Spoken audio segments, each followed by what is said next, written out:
ময়মনসিংহে আজ বাংলাদেশ জাতীয়তাবাদী ক্ষুদ্র জাতিগোষ্ঠী দলের জাতীয় প্রতিনিধি সমাবেশ অনুষ্ঠিত হবে। নগরীর টাউন হল মিলনায়তনে অনুষ্ঠিত সমাবেশে দেশের ৩৪টি জাতিগোষ্ঠীর ১,০০০ প্রতিনিধি অংশ নেবেন। দুপুরে সমাবেশে প্রধান অতিথি হিসেবে ভার্চুয়ালি বক্তব্য রাখবেন বিএনপির ভারপ্রাপ্ত চেয়ারম্যান তারেক রহমান। বিশেষ অতিথি হিসেবে উপস্থিত থাকবেন বিএনপি মহাসচিব মির্জা ফখরুল ইসলাম আলমগীর।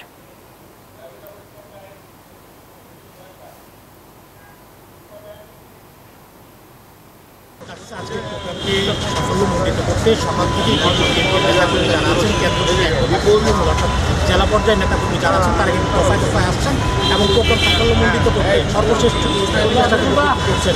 বিভিন্ন সময় তারা বিভিন্নভাবে আমরা দেখছি অনুষ্ঠান দেখবার করছেন। ঠিক এই মুহূর্তে আমার সাথে উপস্থিত আছেন বিএনপির কেন্দ্রীয় বিএনপির যুগ্ম মহাসচিব জনাব ইমরান প্রিন্স আছেন।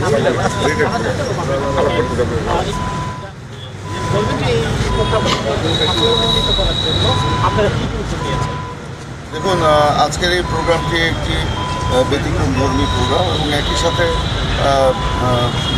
জাতীয়তাবাদী রাজনীতির ইতিহাসে একটি মাইলফলক হিসাবে ওইটা বিবেচিত হতে পারে।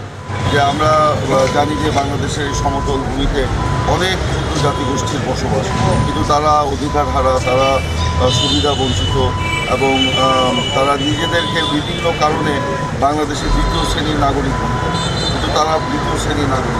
মহান মুক্তিযুদ্ধের মধ্য দিয়ে আমরা যে স্বাধীন বাংলাদেশ পেয়েছি, বাংলাদেশের ভূখণ্ডে যারাই বসবাস করুক না কেন, সমতল ভূমিতে কিংবা পাহাড়ে, কেউ ক্ষুদ্র জাতিগোষ্ঠী, কেউ ভিন্ন ভাষা, কেউ ভিন্ন সংস্কৃতির, কেউ আপনার ভিন্ন ধর্মের, কিন্তু আমরা সকলের পরিচয় আমরা বাংলাদেশি। এই বাংলাদেশি সকল নাগরিকের মর্যাদা, তাদের অধিকার এবং তাদের সুযোগ এগুলো সমুন্নত রাখার উদ্দেশ্য নিয়েই এই আজকের এই ক্ষুদ্র জাতিগোষ্ঠী জাতীয় প্রতিনিধি সমাবেশ ময়মনসিংহে অনুষ্ঠিত হচ্ছে। শুনছিলেন আসলে কী কারণে আজকের অনুষ্ঠান অনুষ্ঠিত হতে যাচ্ছে, তো কথা বলছিলেন বিএনপির যুগ্ম মহাসচিব জনাব ইমরান প্রিন্স। তো এই ছিল ময়মনসিংহ থেকে আমার কাছে বিএনপির অনুষ্ঠান নিয়ে সর্বশেষ খোঁজখবর ফিরছি স্টুডিওতে। নোমান, ধন্যবাদ আপনাকে।